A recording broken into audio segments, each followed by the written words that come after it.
Denny Hamlin completed the sweep of Texas Motor Speedway this season with a win in Sunday's AAA Texas 500 and took over the NASCAR Sprint Cup Series point lead in the process.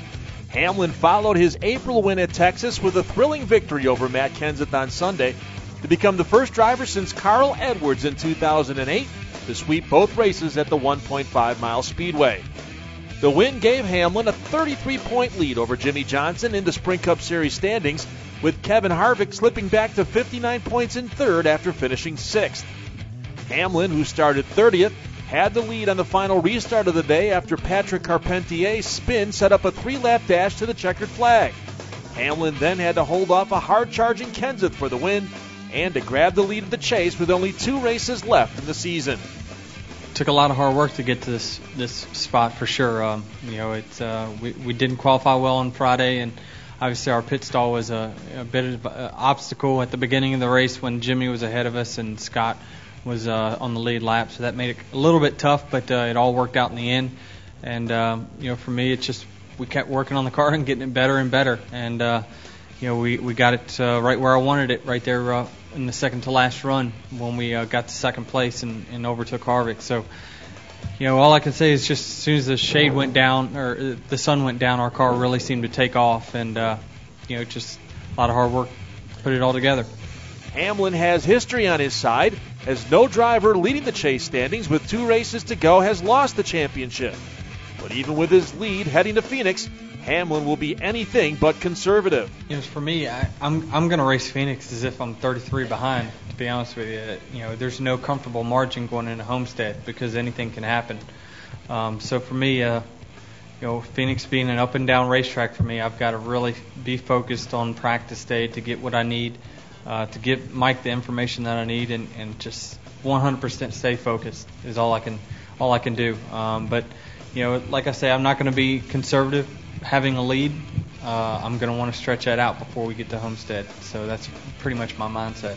Kenseth battled back from a lap down after he got debris on the grille of the number 17 Ford early in the race to be in contention for the win at the end, but wound up falling just shy of picking up his second win at Texas. We just kept adjusting on the car, and actually about the best we had it was then. There, everything actually lined up exactly in our favor. A short run. Denny gave me the inside, which I would have probably chosen if I had to choose one. And I got actually a really good restart. I've been jacking that up most of the time lately, so we got a really good restart. We're side by side there, and I just couldn't quite get by him. So I've lost a lot of close ones. Like I said, I think we've been second here 4 times, and it's really happy to run that good, but really disappointing to be going for the lead in the last lap and not come back with a win either. Mark Martin led 36 laps and finished third for his 4th consecutive top 10 at Texas.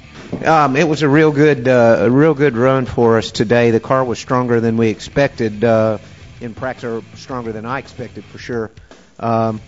It was really awesome on the long runs. Wasn't quite as sharp on the restarts on new tires. And Alan made a great call at the end. I think it ran better on the 10-lap tires than it would have on new tires.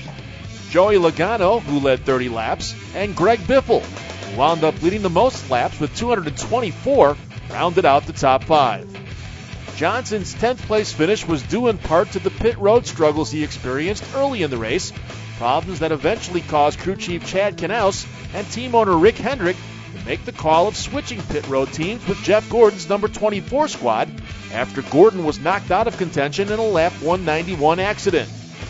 The replacement pit crew did an admirable job in the race's second half. Johnson was not able to hold on to the point lead, which he carried into Texas. Fireworks broke out on lap 191 when Gordon and Jeff Burton tangled as the caution came out. Burton got into the rear bumper of Gordon, sending the number 24 DuPont Chevrolet hard into the retaining wall. As both drivers made their way to an ambulance to be taken to the infield care center, Gordon angrily shoved Burton, setting off a fight between the two drivers that had to be finally broken up by NASCAR officials. Kyle Busch was involved in some fireworks of his own. After spinning on lap 159, Busch was subsequently penalized for speeding on pit road. As he was held in his pit box for the penalty, Busch made an obscene gesture at the NASCAR official on pit road. He was then penalized another 2 laps for unsportsmanlike conduct. Be sure to check back with MotorRacingNetwork.com for the latest from Texas. And be sure to stay with us all week as we count down to next Sunday's Cobalt Tools 500 at Phoenix International Raceway.